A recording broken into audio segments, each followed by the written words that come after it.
لأن قصة حديث النبي عليه الصلاة والسلام صحيح مسلم كسونا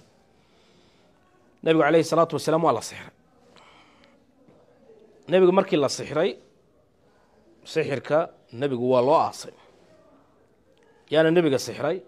وحى سحري نك يهودي من بني زريق عايش على النبي وحى سحري نين يهودي من بني زريق كم ضحى أي النبي السحري عليه الصلاة والسلام مجعي سنوها لبيد ابن الأعصم اليهودي المجوسي أي النبي السحري مركي النبي أي السحرين عليه الصلاة والسلام النبي السحر كيسي ويواصل عيل باللوجلية عيل كاللوجلية مجعي محوها بئر ذروان بالورنشري النبي عليه الصلاة والسلام مركو عيل لوغا sheekeeyo amba war ku argixi jiray عليه الصلاة والسلام لأن النبي وحوري marka ceelkaad aragto kaana ru'uusu shayaaiin waxaad moodaaba madax ka mida madaxyada shayaadiinta sidoo ceelkaaba u ekaa oo ceel yahuudeed ay lahaayeen marka 6 bilood baanu nabigu calayhi salaatu wasalaam xanuunkaas u jiifay sicirka laakiin nabigu calayhi salaatu wasalaam alxamdulillah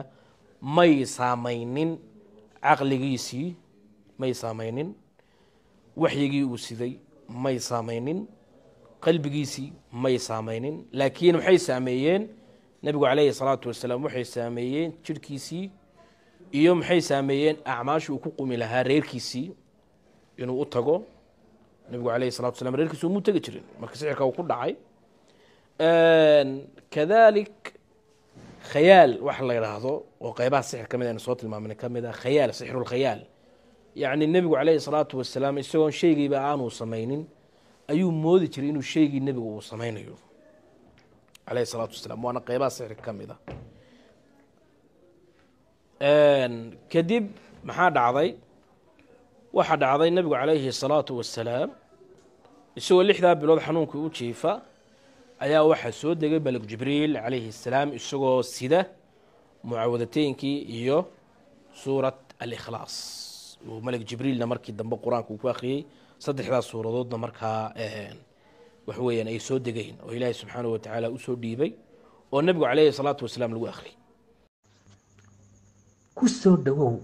كينالك علاج أونلاين waxaad ka helaysaa youtube-ka ilaaj online